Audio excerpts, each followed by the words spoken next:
define a relation R on the set n of natural numbers by R being equated to ordered pair x comma y such that y is equal to x plus 5.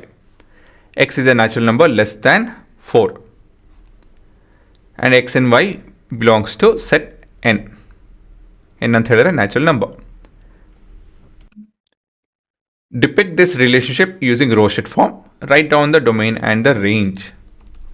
So ಇದು ನಿಮ್ಮ ಪ್ರಶ್ನೆ. So ಮೊದಲದಾಗಿ ಒಂದು ಪುಟ್ಟ diagram ಬರ್ಕೊಂಬಿಡೋಣ. ಹಾಂ, ಇಲ್ಲಿನ values natural number being related natural number, ಸರಿನಾ? So one ಮತ್ತಿಂದ ಇನ್ಫೈನೈಟ್ವರೆಗೂ ಹೋಗುತ್ತೆ ಇದು, ಆಯಿತಾ?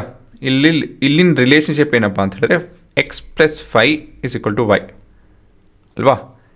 ಯಾಕಂತ ಹೇಳಿದ್ರೆ ನಿಮ್ಮ ಎಕ್ಸಿನ ವ್ಯಾಲ್ಯೂ ಬಂದು ಇಲ್ಲಿಂದ ಬರುತ್ತೆ, ವೈ ವ್ಯಾಲ್ಯೂ ಇಲ್ಲಿ ಸೆಲೆಕ್ಟ್ ಮಾಡ್ಕೊಬೇಕು. ಸೊ ಪಾಸಿಬಲ್ ವ್ಯಾಲ್ಯೂಸ್ ಏನು ತೊಗೊಬೋದು ಹುಡುಗರ? ಇಲ್ಲಿ ನಾವು 1 ತೊಗೊತು ಅಂತ ಹೇಳಿದ್ರೆ ಔಟ್ಪುಟ್ ಇಲ್ಲಿ ಏನು ಬರುತ್ತೆ? 6 ಬರುತ್ತೆ ಅಲ್ವಾ? ಸೊ 1 ಇಸ್ ರಿಲೇಟೆಡ್ ಟು 6, ಸರಿನಾ? ಫಸ್ಟ್ ಅದನ್ನು ಅರ್ಥ ಮಾಡ್ಕೊಬೇಕು ನೀವು. ನೆಕ್ಸ್ಟು ಇಲ್ಲಿ ಮತ್ತೊಂದು ಕಂಡೀಷನ್ ಇದೆ, X is a natural number less than 4 ಅಂತ ಹೇಳಿದ್ರೆ 1 2 3 ಲೆಸ್ ದೆನ್ 4 ಅಂದರೆ 1 2 3 ಮಾತ್ರ ಬರುತ್ತೆ. ಔಟ್ಪುಟ್ಸ್ ಏನೋ 1 and 6, 2 and 7, 3 and 8 ಅಂತ ಹೇಳಿ ಅಲ್ವಾ? So what are your domain values?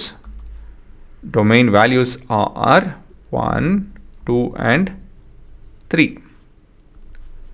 Then your range values are 6, 7 and 8 alva, and R itself is equal to 1 6 2 7 and 3 8. ಇದು ನಿಮ್ಮ ರೋಷೆಟ್ ಫಾರ್ಮಲ್ಲಿ ಬರೆಯುವಂಥ ಉತ್ತರ, ಸರಿ ಇದೆಯಲ್ಲ? ಸೊ ಈ ರೀತಿಯಲ್ಲಿ ನೀವು ಯೋಚನೆ ಮಾಡೋದು ಕಲಿಬೇಕು, ಆಯಿತಾ ಹುಡುಗರ? ಸೊ ಈ ಥರ ಯೋಚನೆ ಮಾಡಾದಮೇಲೆ ರೇಂಜು ಡೊಮೇನು ಈ ಥರ ಎಲ್ಲ ಬರೆಯೋದು ಸುಲಭ ಆಗುತ್ತೆ.